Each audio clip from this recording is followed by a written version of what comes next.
Yes, class 7th. We are going to start your chapter number 12th, the medieval world. Welcome again, beta. And this time we'll start with your history. Now, your lesson is medieval world. Now, before we start your history section, I would like to give information about the history. What is history? History is a part of history is a learning of our past, and why we do learn history for a better future. जो हमारे past में गलतियाँ हुई उन particular past की गलतियों को हम दोहराए ना, और एक बेटर पास्ट के लिए हमें हिस्ट्री पढ़ना पड़ता था. Now, the historians can divide history into three parts. Now, zoom करके देखेंगे तो पता चलेगा बेटा. First part of the history is known as ancient history, प्राचीन इतिहास. Now, our chapter is medieval world, medieval history, and the last one and the third one is modern history जो इस समय चल रहा है. Medieval history begins from the 8th century to 19th century and 19th century complete. ये दोनों centuries is referred to the medieval history. 200 years almost the medieval history रहा. Now, some facts about medieval period. The 18th century in India especially, many social, political and cultural changes happened. इस particular medieval history में India में बहुत सारे social, zoom करके देखेंगे बेटा तो आपको पता चलेगा, सोशल, पॉलिटिकल एंड कल्चरल जो चेंजेस हुए बहुत सारे.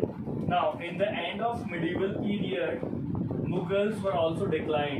एक और बात 1700 के बाद जब 1800 ऑलमोस्ट बिगिन होने वाला था, औरंगजेब के बाद मुगल डिक्लाइंस की तरफ बढ़ गए और up to 18th century Mughals were completely extinct from India. Now, most regional languages of India developed in medieval history. New religions like Din-e-Ilahi by, as you know, that Akbar, and Sikhism originated. This particular medieval part में India में दो नए religions का origination हुआ. First one is दिन-ए-इलाही जो कि अकबर ने initiate किया था, and Sikhism as you all know. Now, fusion of Hindu and Muslim cultural development. देखिए, हिंदू और मुस्लिम के फ्यूजन से नए कल्चरल डेवलपमेंट इंडिया ने एक्सपीरियंस किए in the medieval part.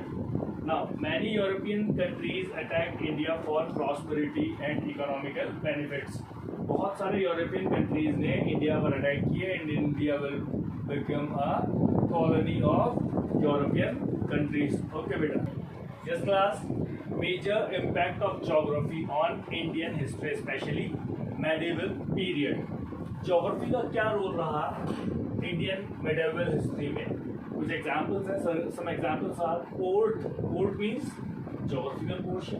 Ports like Surat, Machilipatnam, Bombay, Cochin became major for foreign trade. देखिए, इस समय मेडिवल पीरियड में सूरत, मछलीपट्टनम, बॉम्बे और Cochin important foreign trade centres के रूप में निकल कर आए. The Rocky mountain in Rajasthan led to building massive forts in Chittorgarh, Jodhpur and Jaisalmer. Rocky mountains geography.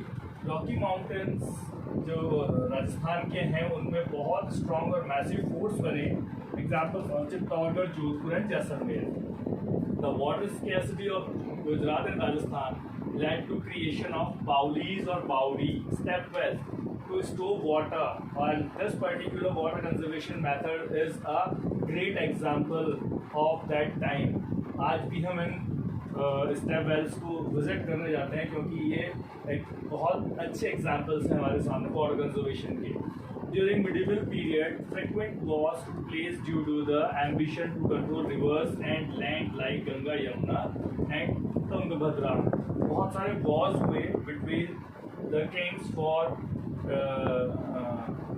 ambition to control rivers and land like Ganga, Yamuna and Tungabhadra, ताकि वो कंट्रोल कर सके गंगा यमुना और तुंगभद्रा जैसे रिवर्स पर और इन रिवर्स एरियाज को। Okay, yes class, now it's time to learn about major historical development in medieval period। तो medieval history या medieval period में कैसे major changes हुए या क्या क्या major development हुए, that what I am going to explain you।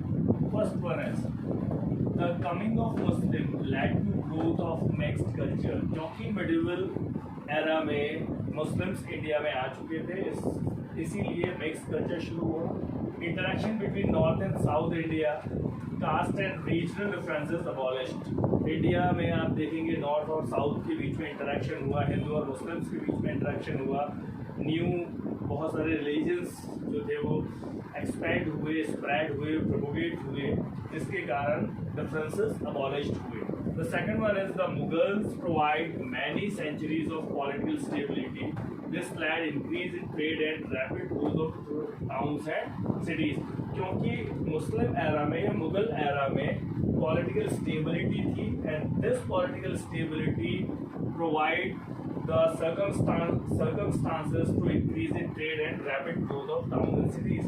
क्योंकि बहुत जल्दी ट्रेड हुआ, पॉलिटिकल स्टेबिलिटी के कारण ट्रेड स्टार्ट हुआ from other countries and rapid growth of towns and cities occurred. बहुत जल्दी ट्रेड होने के कारण इकोनॉमिकली बेनिफिट्स हुए और टाउन्स एंड सिटीज डेवलप हुए।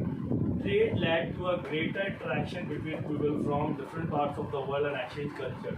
बहुत ज़्यादा ट्रेड हमारे बीच हो रहा था, डिफरेंट पार्ट्स ऑफ वर्ल्ड के बीच हो रहा था, और ट्रेड के साथ साथ हम बहुत सारा हमारा कल्चरल एक्सचेंज भी और आइडियाज़ भी एक्सचेंज कर रहे थे। During medieval period, Islam spread in India। Bhakti and Sufi movement were also spread।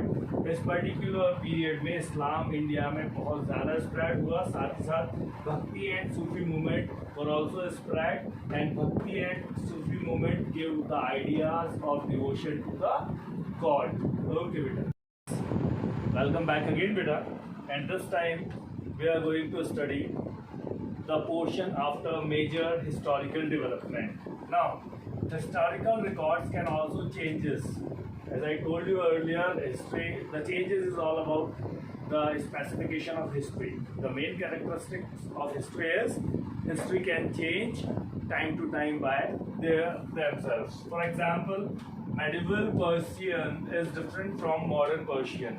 देखिए, पर्शियन लैंग्वेज को हम यदि स्टडी करें तो बहुत इजीली हम पाएंगे कि पर्शियन लैंग्वेज अपने आप में बहुत बार चेंज हुई।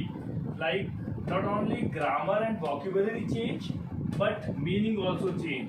Like Hindustan is the Persian word.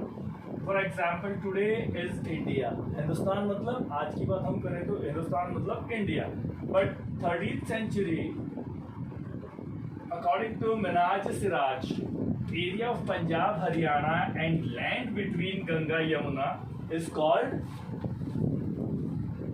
Haryana। Now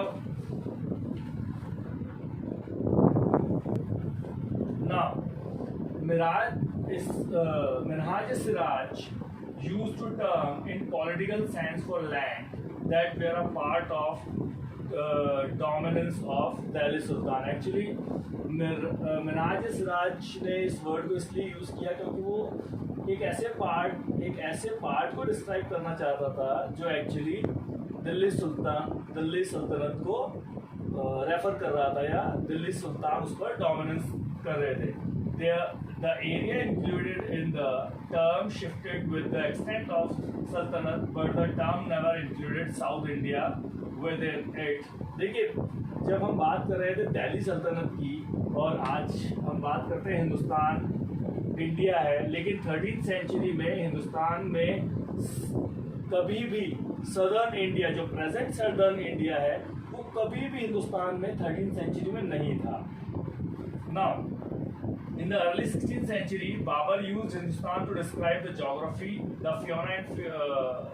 fauna and the culture of the inhabitant of subcontinent। और बाबर ने इस वर्ड को यूज किया इस पर्टिकुलर सबकॉन्टिनेंट को डिस्क्राइब करने के लिए। Yes, as well as we say later in the chapter, this was somewhat similar to the way to 14th century poet Amir Khusro used the word Hind. और यदि हम 14th सेंचुरी में अमीर खुसरो की बात करें तो उन्होंने भी हिंद वर्ड को यूज़ किया, जो कि कहीं ना कहीं इस पर्टिकुलर हिंदुस्तान वर्ड से डिराइव्ड था।